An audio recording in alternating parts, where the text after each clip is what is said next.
Captain Robert "Bob" Pearson was 48 years old when he died in 2015. His obituary mentioned he'd been an Air Canada pilot, but it didn't mention the miracle. In 1983, Bob Pearson lost both engines at 41,000 feet over central Canada with 69 souls on board and managed to glide a 100-ton aircraft to a safe landing with 0 casualties.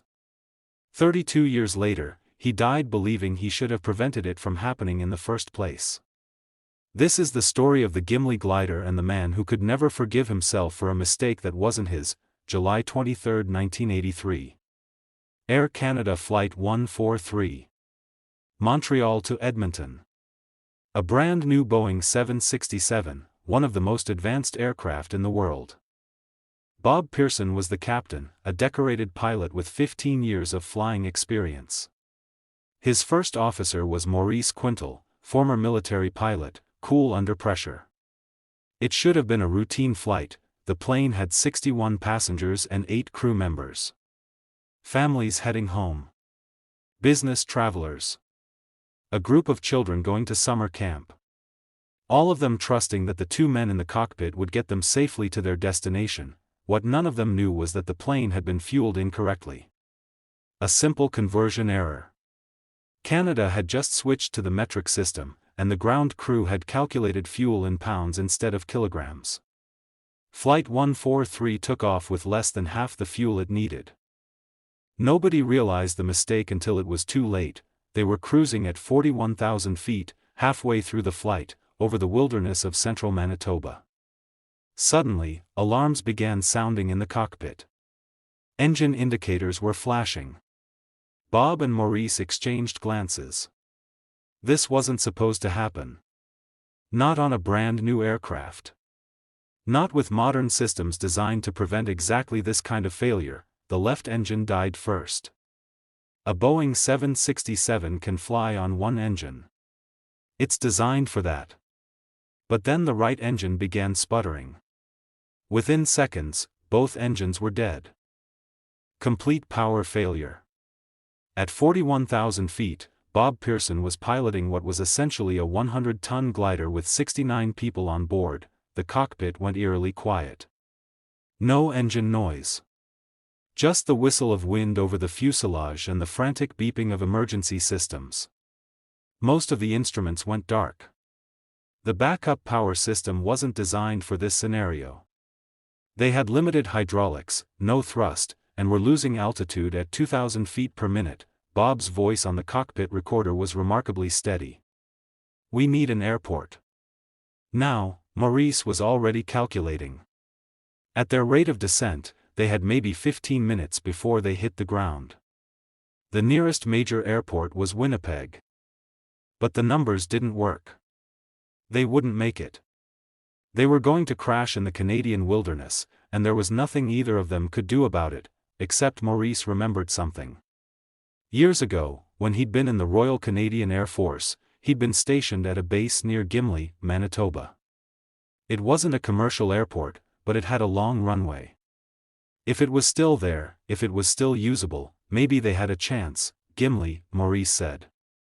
"There's an old Air Force base at Gimli. It's practically on our flight path." Bob didn't hesitate.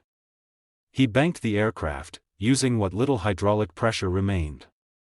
They were at 35,000 feet now. Then 30,000.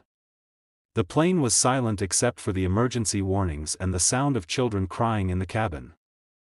The flight attendants were trying to keep everyone calm, but how do you explain to passengers that both engines have failed? What Bob and Maurice didn't know was that the Gimli Air Force Base had been decommissioned. It was no longer an active runway.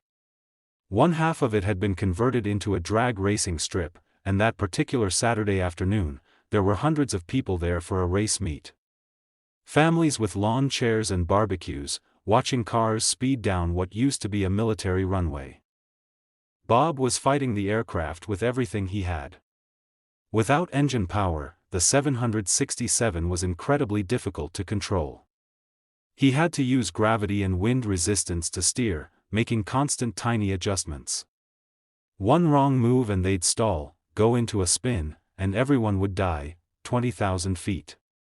The ground was coming up fast. Bob could see Gimli now, the long stretch of pavement. But the plane was coming in too fast, the angle too steep. They were going to overshoot, or crash, or both. Maurice was calling out altitude and airspeed. 12,000 feet. Speed 240 knots. Too fast, Bob. We're coming in too fast. Bob did something that wasn't in any manual. He put the aircraft into a forward slip. A maneuver normally used by small propeller planes, never by commercial jets. He crossed the controls, creating massive drag, bleeding off speed. The plane shuddered violently. Passengers were screaming now, convinced they were about to die. 5,000 feet. 3,000 feet. The drag racers at Gimli looked up and saw a massive passenger jet descending toward them in complete silence. No engine noise. Just the whistle of air over metal. People scattered, grabbing children, running for their lives. Bob pulled up at the last possible second. The plane hit the runway hard. The front landing gear, which had deployed using gravity alone, collapsed on impact. The nose of the aircraft scraped along the pavement, throwing sparks, metal grinding against concrete. The plane was still traveling at over 100 miles per hour, dragging its nose, veering toward the parked cars and fleeing spectators. It took 1,200 feet for the aircraft to finally stop. When it did, there was complete silence. Then, slowly, people began to realize what had happened. They were alive. All 69 people. Not a single serious injury. Bob Pearson had just performed what aviation experts would later call the most remarkable emergency landing in commercial aviation history. The passengers evacuated using emergency slides. Some of them kissed the ground. Others stood in shock, unable to process what they'd just survived. The drag racers came running over, bringing water, first aid, anything they could offer. Bob Pearson climbed out of the cockpit and stood on the tarmac, looking at the destroyed nose of his aircraft. People were calling him a hero. Passengers were hugging him, thanking him, crying. The media would later dub it the Gimli glider, and Bob's face would be on every news channel in Canada. But Bob wasn't thinking about being a hero. He was thinking about the fuel calculation. The mistake that had put 69 people in danger in the first place. The investigation would later determine that it wasn't his fault, that the ground crew and the airline's new metric conversion procedures were to blame. But Bob had been the captain. The ultimate responsibility was his. That's what captain means. He flew for Air Canada for another 17 years. Retired in 2000. Received commendations, was invited to speak at aviation conferences, was studied in flight schools around the world. The Gimli glider captain, they called him. The man who saved 69 lives, but Bob never saw it that way. His family would later say that he became withdrawn after the incident. That he couldn't watch the news coverage, couldn't look at the photos. That he replayed that flight in his mind every single day. Thinking about what he could have done differently, what he should have checked, how he should have caught the fuel error before takeoff. His wife Martha tried to help him see reason. Bob, you saved everyone. You're a hero. Why can't you accept that? Because they never should have been in danger, he'd reply. A good captain prevents emergencies. He doesn't just respond to them. Martha found him sometimes, late at night, sitting in his study with the flight logs from that day, going over every detail, every decision, looking for the moment where he could have prevented it all. The calculations that weren't his responsibility. The systems that had failed. The series of small mistakes made by other people that had put him in an impossible situation. I should have known, he'd say. Somehow, I should have known. In 2003, 20 years after the incident, Air Canada held a ceremony honoring Bob and Maurice. The passengers who had been on Flight 143 were invited. Many came. They brought their children, their grandchildren. These people exist because of you. One passenger said to Bob. My daughter was born 2 years after Gimli. She has 3 kids now. That's 3 more lives you saved. 3 people who wouldn't exist if you hadn't done what you did. Bob smiled politely. Shook hands.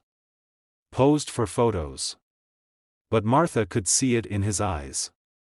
He was somewhere else. Back in that cockpit. Back in those 15 minutes when he thought everyone was going to die. Maurice Quintal, his first officer that day, remained Bob's friend until the end. They'd meet for coffee sometimes, and Maurice would try to talk to him about it. We did good that day, Bob. We did everything right. You have to let it go. I can't, Bob would say simply. I see their faces. The children on that plane. I think about what almost happened. What should have happened, according to every law of physics and probability. We got lucky, Maurice. That's all it was. Luck. It wasn't luck. It was skill. It was experience. It was you making 100 perfect decisions in 15 minutes, but Bob never believed it. In his mind, a perfect captain would have prevented the emergency entirely. Would have caught the fuel error. Would have never put his passengers in that situation. The fact that he'd saved them all afterward didn't change the fact that they'd been in danger in the first place. Bob Pearson died in 2015 at the age of 80. Heart failure, quiet and quick. At his funeral, 12 of the passengers from Flight 143 attended. They told stories about the moment they realized they were going to live. About watching their captain walk through the cabin afterward, checking on everyone, his face pale and drawn. About how grateful they were for every day they'd lived since. Maurice Quintal gave the eulogy. His voice broke as he spoke. Bob Pearson was the best pilot I ever flew with. He was also the hardest on himself. He spent 32 years thinking about 15 minutes. He saved 69 lives, and he never forgave himself for putting them at risk, even though it wasn't his fault. That's what made him a great captain. That's also what haunted him. In Bob's study, Martha found a journal he'd kept. The last entry, written 2 weeks before he died, read, Gimli, July 23, 1983. 69 souls. All safe. Thank God. But I still wonder what I missed. I'll always wonder. That's the truth about heroes that nobody talks about. The passengers from Flight 143 went home and lived their lives, grateful for a miracle. Bob Pearson went home and spent the rest of his life analyzing a mistake that wasn't his, carrying the weight of 69 lives that he'd saved but could never quite believe he deserved to save. The Gimli glider sits in a museum now. People tour it, touch the scarred nose where it scraped along the runway. Marvel at the story of the impossible landing. But nobody sees the cost. Nobody sees the captain who couldn't sleep. Who replayed those 15 minutes for 32 years. Who saved everyone and still felt like he'd failed. That's Bob Pearson's legacy. Not just the landing, but the burden. The reminder that sometimes the people we call heroes are the ones who can't forgive themselves for being human. For being part of a system that failed. For having to make a miracle when they'd rather have prevented the need for one. 69 people lived. One man never stopped reliving the moment they almost didn't.